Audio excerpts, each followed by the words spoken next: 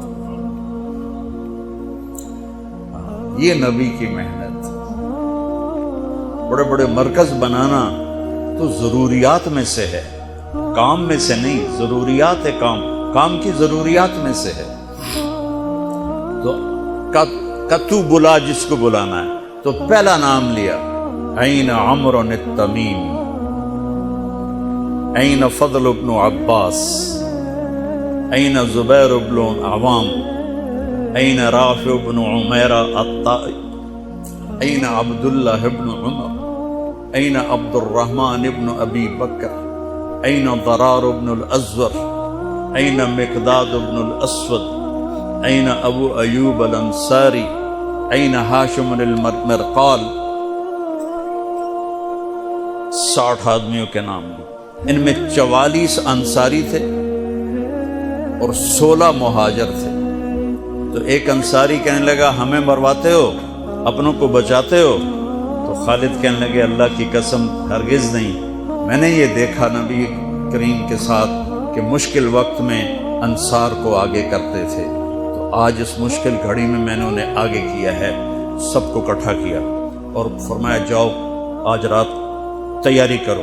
کیا تیاری تھی؟ ساری رات یہ نفلوں میں اور رونے میں، نفلوں میں اور رونے میں۔ جب صبح ہوئی تو سب سے پہلے خالد ابن ولید زرہ پہن کر باہر نکلے تو انہوں نے دیکھا حضرت زبیر ابن عوام کو، ان کی بیوی حضرت اسما ابو بکر کی بیٹی، انہوں نے اب گھوڑے کی لگام اپنے خامند کی پکڑی ہوئی۔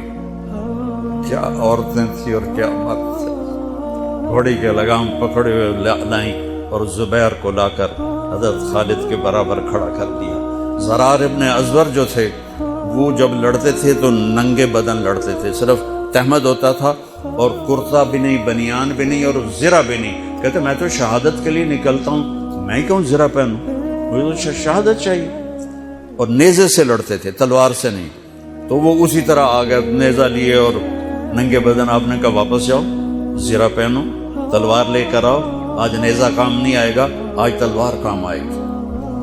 اور یہ 60 آدمی، زمین آسمان نے آج تک ایسا منظر نہ دیکھا نہ دیکھے گی۔ جب جبلہ نے دیکھا کہ 60 آدمی آ رہے ہیں، کہنے لگا ویکھیا ڈر گئے نا، ہن آندے پن میرے نال منتاں کرن جی صلح کر لو، اسی جی لڑن جوگے نہیں رہ گئے ہیں، مہربانی کرو ساڈے نال صلح کرو، میں انہاں نوں دھوں دے دیونا ہے۔ آج ایڈیاں وڈیاں شرطاں میں رکھنیاں نا، انہاں دے نک زمین تے جا لگنے۔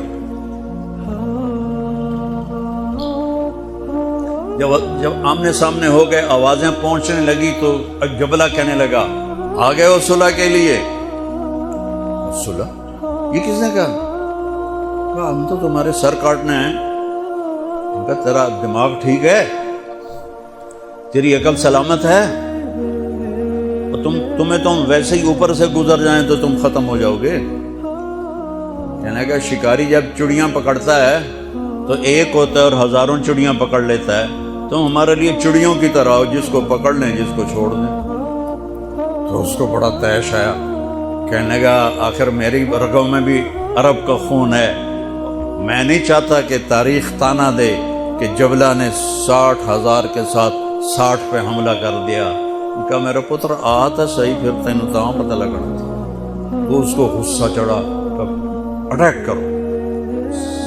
پہلا حملہ 60 پر، پیچھے 60,000، صف ٹوٹ نہیں سکی، صف نہیں توڑ سکے۔ پھر دوسرا حملہ ہوا، صف نہیں ٹوٹی۔ کیا لوگ تیار کیے میرے نبی نے۔ اصل تو انسان سازی ہے تبلیغ کا کام، نبیوں کا کام انسان سازی ہے۔ ایسا انسان بنے کہ اللہ تعالیٰ کی رحمت کی نظر اس پہ پڑتی رہے۔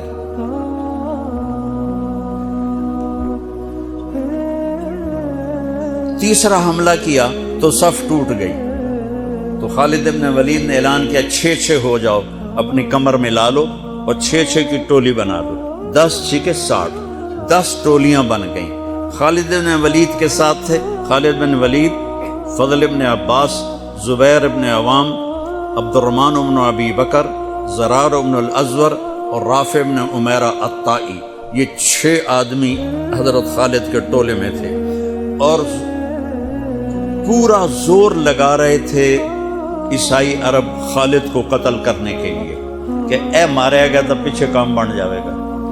تو حضرت عبداللہ بن عمر فرماتے ہیں صدقے جاؤں میں ان 6 آدمیوں کے، اور خاص طور پر فضل ابن عباس اور زبیر ابن عوام پر، کہ 20 دفعہ حملہ کیا عرب عیسائیوں نے خالد کو قتل کرنے کے لیے، اور صرف فضل بن عباس اور زبیر بن عوام نے ان ہزاروں کا منہ پھیر دیا۔ اور فضل ابن عباس کہتے یا معاشر الکلاب، اے کتوں کی جماعت، اصحاب رسول سے ہٹ جاؤ، اصحاب رسول سے ہٹ جاؤ۔ اور شرحبیل ابن حسنہ وہ زور زور سے قرآن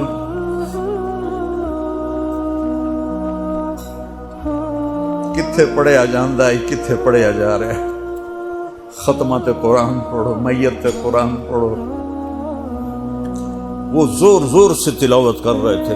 ان اللہ اشترى من المؤمنین انفسهم واموالهم بان لهم الجنہ یقاتلون فی سبیل اللہ فیقتلون ویقتلون وعدا علیہ حقا فی التوراۃ والانجیل والقرآن فمن اوفى بعہدہ من اللہ فاستبشروا ببیعکم الذی بایعتم بہ وذلک هو الفوز العظیم۔ قرآن پڑھنے دی بھی چاسا وے تو سنن دی بھی چاسا وے۔ ہو اثر قریب ہوئی تو ابو عبیدہ کہنے لگے خالد نے ہلاک کر دیا، خالد نے صحابہ کو ہلاک کر دیا، میں عمر کو کیا جواب دوں گا؟ تو نکلو سب۔ ابو سفیان کہنے لگے ابو عبیدہ اب نہیں نکلنا، ان کی موت بھی کامیابی ہے، اب یہ بزدلی ہے، صبر کرو، انتظار کرو۔ اثر ڈھلی تو ایک خوفناک چیخ کی آواز آئی، اور عرب عیسائیوں کے قدم اکھڑ گئے اور وہ بھاگ نکلے، اور سورج ڈوب چکا تھا، وہ بھاگ نکلے۔ تو آپ نے اعلان کیا کہ کوئی بھاگتے والوں کے پیچھے نہ جائے۔ تو جب وہ کھڑے ہوئے تو دیکھا 20 آدمی، تو خالد بن ولید اپنے سے ماتھا پیٹنے لگے، ہائے ہائے میں نے اصحاب رسول کو ہلاک کر دیا، اب میں عمر کو کیا جواب دوں گا؟ تو حضرت رافع نے کہا ایسا کرو کہ دیکھو یہ جو میتیں ہیں ان میں ہمارے آدمی کتنے مرے ہیں؟ تو وہ لائے، وہ مشعلیں لے کر آئے اور سارے مرے ہوئوں کا جائزہ لیا، تو ٹوٹل 10 صحابہ شہید ہوئے تھے، اور ان کے 5000 مرے پڑے تھے۔ تو وہ کہنے لگے وی تدا 3 باقی 3 کتنے گئے؟ تو حضرت مقداد کہنے لگے لگتا ہے وہ ان کے تعاقب میں پیچھے چلے گئے۔ تو ابو عبیدہ کہنے لگے کون جائے گا ان کے لیے؟ خالد کہنے لگے میں جاؤں گا۔ کہنے لگے تو بہت تھک گیا، آرام کر لے۔ کہنے لگے آرام تو کٹھا جنت میں ہی ہوگا، میں جاؤں گا۔ تو تھوڑی دور گئے تو سامنے سے گھوڑوں کی ٹاپیں کی آواز سنائی دی، تو خالد بن ولید نے تکبیر پڑھی، اللہ اکبر۔ تو ادھر سے تکبیر کی آواز آئی، وہ فضل ابن عباس کی آواز تھی، اللہ اکبر۔